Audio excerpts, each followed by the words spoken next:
내 영혼의 할렐루야. 주님의 부활의 날입니다. 우리 모두 주님의 부활에 동참하여 주의 은총이 충만하기를 축복합니다.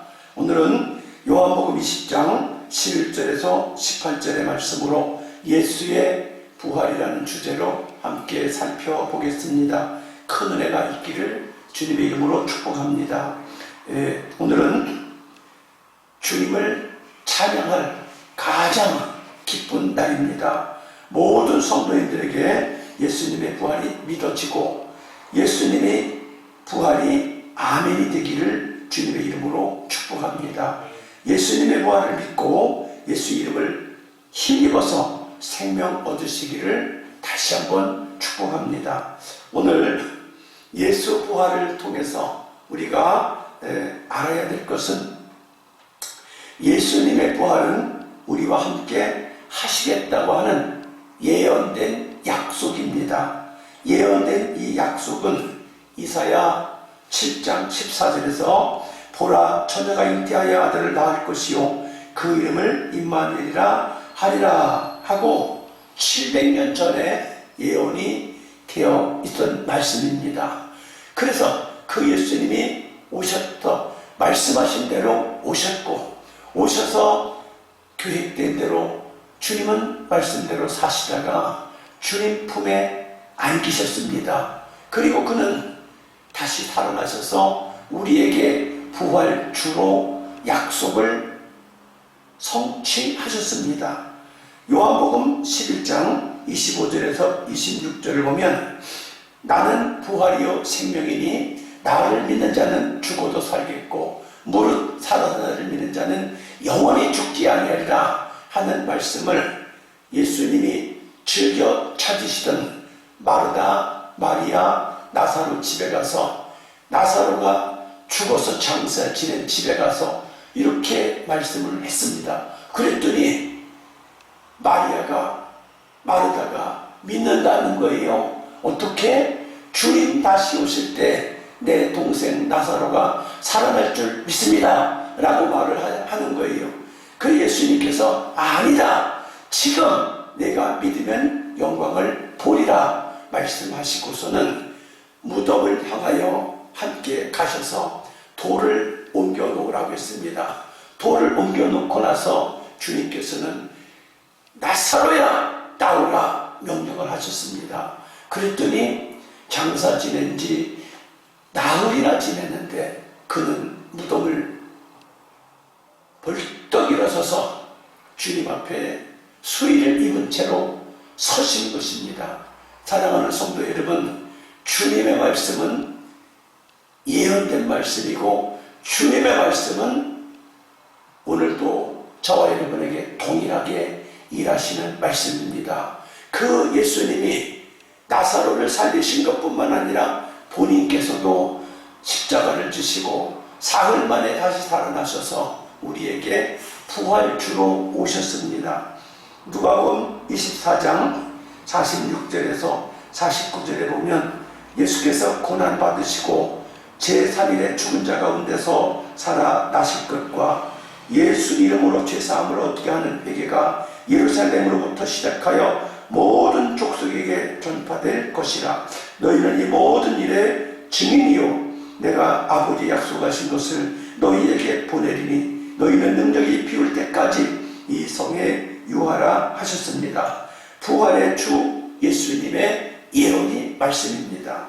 그래요, 우리 주님께서 사흘 만에 다시 살아나실 것이다 하고 말씀하셨어요. 그리고 너희는 이것을 증거하는 증인이 될 것이다. 그리고 너희는 이제 이 말씀이 증거되기 위해서는 너희가 성령이 충만해야 하고 성령이 위로부터 내려와서 입혀져야 한다고 말씀했습니다. 사랑하는 성도 여러분, 부활주일에 성령 충만 입으셔서 세상을 향하여 증인되기 부족함이 없도록 능력이 입혀지시기를 축복합니다. 마태복음 28장 20절에도 주님께서 말씀하시기를 12 제자를 이 오대양 육대주에 나가서 복음을 전하라고 말씀하시기 전에 내가 세상 끝날까지 너희와 항상 함께 있을 것이니까 모든 족속 모든 나라에게 가서 복음을 전하고 가르치고 지키게 하라고 했습니다. 오늘날에도 오대양 육대주에 흩어져서 나가서 복음을 전하는 주의 종들, 또 선교사들, 저들은 금이나 은을 가지고 가는 것도 중요하겠지만 더 중요한 것은 내가 너희와 함께 있겠다고 하는 주님의 약속의 말씀을 믿고 가는 것이 가장 소중합니다. 오늘도 주 예수님께서 우리와 함께 하시고 선교를 떠난 선교사들에게 복음을 전하기 위해서 분투하는 주의 종들에게 주님은 함께하고 계십니다. 이 함께 하시겠다는 것은 구약 때부터 예언된 말씀이고 또 오늘 현재 우리에게도 약속된 말씀이고 주님 다시 오실 그날까지 약속되어 있는 말씀입니다. 믿기를 축복합니다. 두 번째, 예수님의 부활은 우리와 함께 하셔서 우리 곁에 계신다는 거예요. 함께 하시는데 바로 곁에 계신다는 거예요. 자, 함께 한다는 말과 곁에 계시다는 말이 비슷한 것 같음에도 불구하고 나의 일거수 일투족을 보시고 동행해 주신다는 거예요. 요한복음 20장 15절 이하에 보면 예수께서 여자여 어찌하여 울며 누구를 찾느냐라고 말씀하십니다. 어찌하여 울며 누구를 찾느냐. 그리고 나서 예수님이 마리아야 라고 하니까 마리아가 놀라서 천사를 향해서 당신이 우리 예수님을 가져갔거들랑 나에게 주소서. 그러니까 바로 뒤에서 예수님께서 서서 계셨습니다. 사랑하는 성도 여러분, 예수님께서는 우리가 간절히 찾을 때, 우리가 주님을 만나려고 할 때 옆에 계십니다. 눈이 열려져서 볼 수 있기를 축복합니다. 마리아가 제일 먼저 부활하신 예수님을 찾아가서 만났지만 천사인 줄 알지 못했습니다. 그리고 부활하신 예수님인 줄 알지 못했습니다. 오늘 요한복음 21장 4절에서 6절을 보면 예수님의 제자 베드로가 밤새도록 고기를 잡았지만 빈 그물밖에 끌고 올 수가 없었습니다. 빈 그물밖에 가지고 와서 씻을 수밖에 없는 베드로에게 주님이 오셔서 말씀하십니다. 얘들아, 고기가 있느냐? 그때 말합니다. 잡은 것이 없습니다. 그러자 예수님께서 그물을 배 우편에 던지라. 베드로가 예수님 말씀을 믿고 그리했습니다. 그런데 조금 전까지 한 마리도 잡을 수 없었는데 그물이 찢어질 만큼 큰 고기가 가득히 잡혀서 끌어올리고 보니까 큰 고기가 153마리가 있었다라고 성경에 기록되어집니다. 오늘 여기서 큰 고기 153마리가 생각하는 말씀이 생각납니다. 우리나라의 모나미 볼펜이라고 하는 큰 아주 히트를 친 볼펜이 있습니다. 모든 이가 즐겨 찾았던 볼펜. 이 볼펜은 1963년 정동제일교회 감리교회 장로님이신 송삼석 회장님께서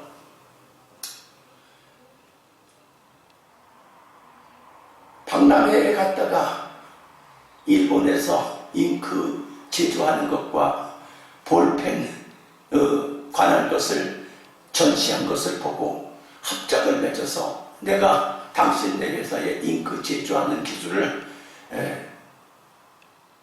돈을 주고 사고 볼펜 심을 수입해서 우리 볼펜을 만들겠습니다 하고 계약을 해서 그가 만든 볼펜 이름이 모나미 153입니다. 그래서 크게 문구사업을 일으켰고 하나님께 영광을 돌린 훌륭한 장로님 이야기가 생각납니다. 그는 나라를 사랑해서 독립운동을 하다가 1년 동안 감옥에 갇힌 적도 있는 그런 사람입니다. 그런데 밤새도록 수고를 했고 열심히 수고를 해도 거둔 것이 없는 사람들, 우리 사랑하는 새생명 가족 여러분, 열심히 하고 있는데 최선을 다하는데 얻은 게 없는 게 마음에 쓰이는 사랑하는 성도님들 계십니까? 주님의 말씀을 들으십시오.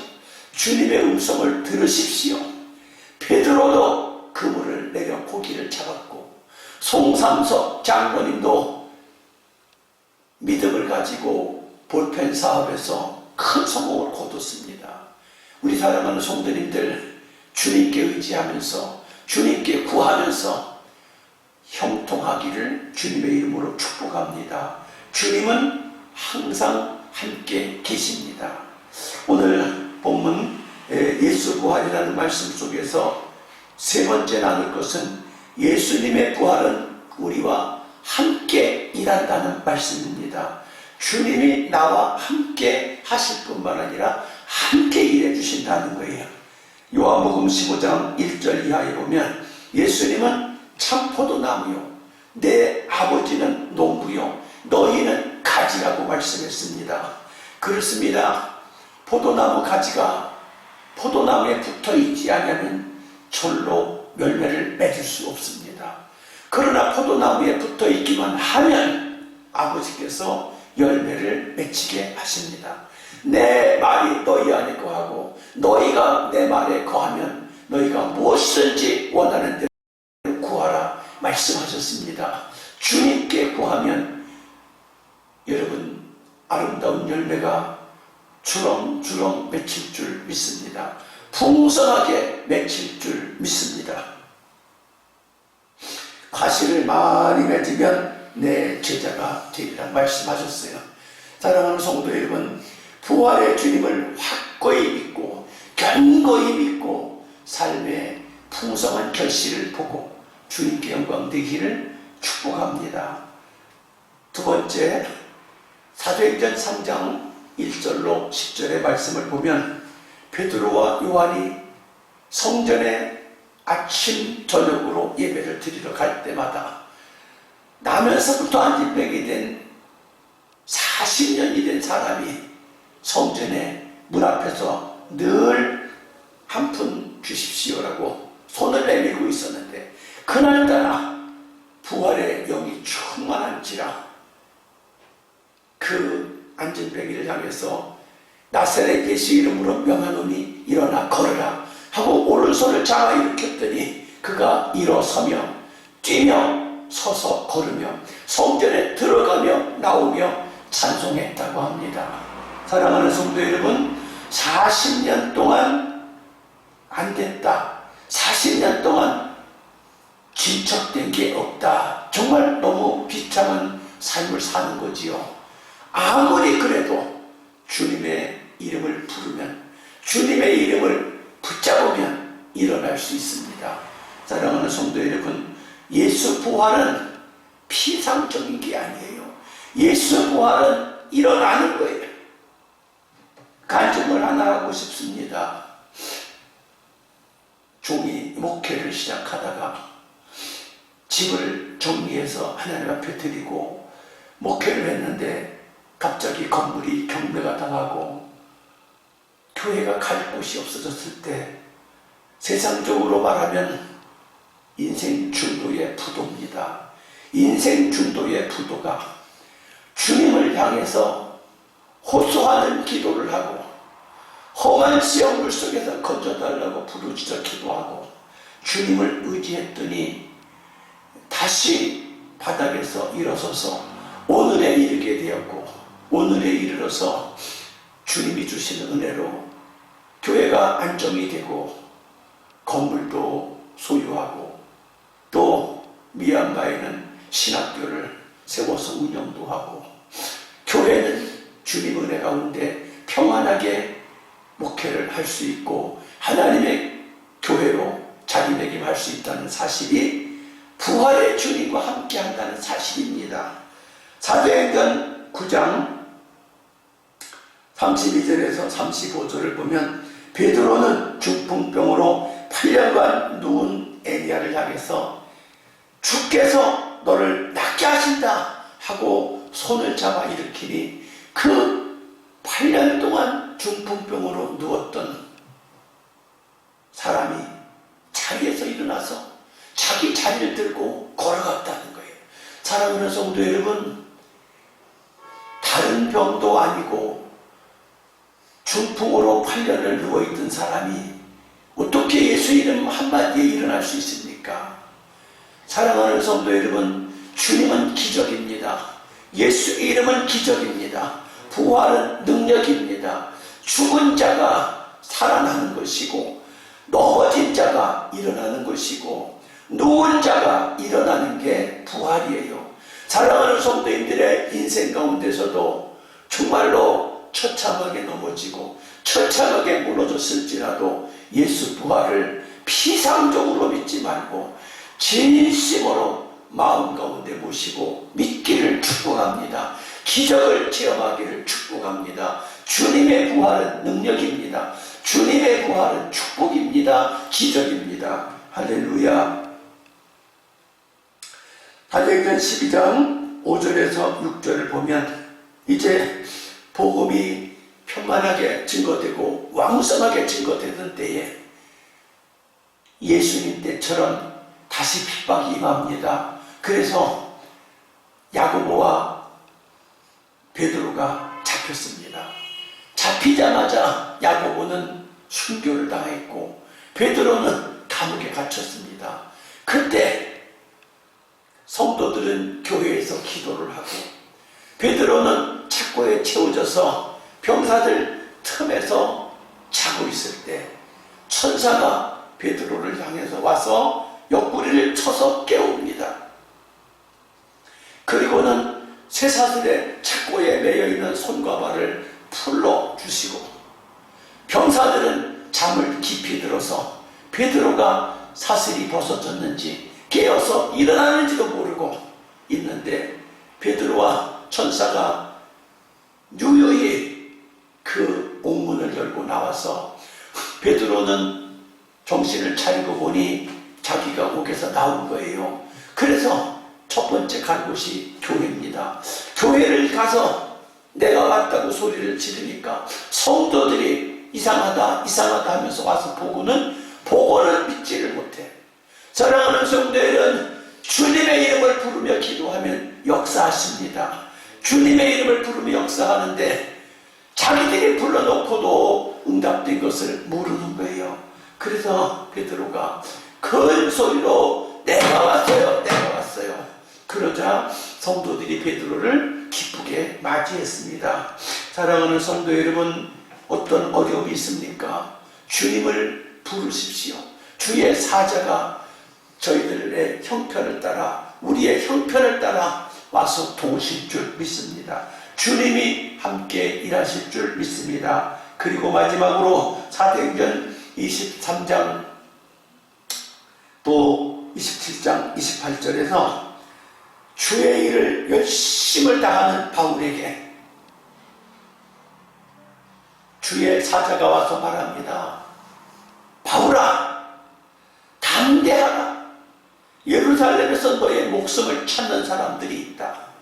성령께서는 바울에게 환난과 결박과 핍박이 기다린다고 하는데 베드로는 죽게 받은 사명을 바울은 죽게 받은 사명을 다 감당하기 위해서 나는 죽는 것도 두려워하지 않겠노라고 말합니다. 그렇게 믿음 고백을 하는 바울에게 바울을 죽이겠다고 작정하고 금식하며 일을 가는 사람이 40명이 있었다고 그래요. 참 대단한 일이에요. 성령 충만은 바울 하나를 죽이기 위해서 40명이 금식하며 기다리고 있었다고. 그때 이 소식을 들은 바울의 생질이 바울에게 위험이 닥친 것을 알고 천부장에게 영문을 열고 들어가서 보고합니다. 천부장이시여, 베드로는 바울은 유대인이요, 그러면서 동시에 그는 헬라 신분을 가진 사람입니다. 헬라의 신분을 가진 사람인데 죽이려고 합니다.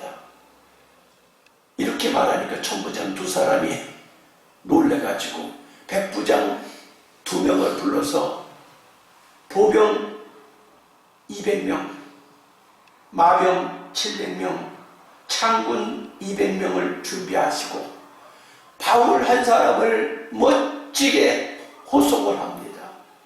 어떻게 이렇게 경호를 받으면서 안전하게 갈 수 있겠어요? 사도행전 27장에서 보면 또 이제 걸어가던 바울에게 배를 타고 가야 하는 상황이 생겼어요. 알렉산드리아 호라고 하는 배를 타고 가는데 바울 한 사람을 보호하기 위해서 또 276명이라고 하는 군사를 승선시켜서 바울 한 사람을 안전하게 호송해 갑니다. 너무 멋있어요. 이때 큰 풍랑이 일어서 배가 전복당하려고 합니다. 그때 바울이 하나님 앞에 음성을 들었습니다. 바울아, 두려워 말라. 이 풍랑으로 인하여 여기 있는 사람들의 생명이 한 사람도 상하지 않을 것이다. 하물과 백분이라 그랬습니다. 그래서 주의 사자가 말한 것을 바울이 듣고 날이 밝자 배에 타고 있던 사람들에게 사랑하는 형제 여러분이여, 주의 사자가 간밤에 내게 말씀하시기를 배와 수화물만 손해를 보고 사람 하나도 상치 않겠다고 했습니다. 여러분 안심하십시오라고 선포하자 바울의 말을 선장과 선지의 말보다 신뢰했다고 합니다.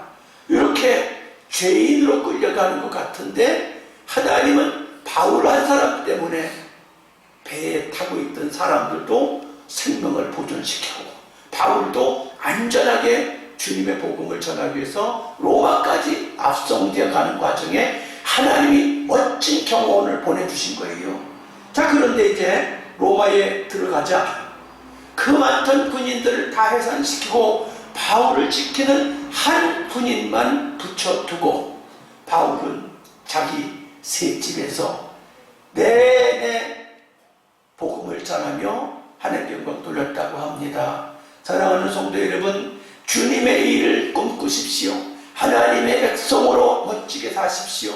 주의 사자가 여러분을 돕습니다. 여러분의 앞길을 축복하십니다. 멋지게 여러분 하늘의 상급을 쌓을 수 있고 멋지게 주님 영광을 드러낼 수 있고 이 땅에서 정말 담대하게 살아갈 수 있을 줄 믿습니다.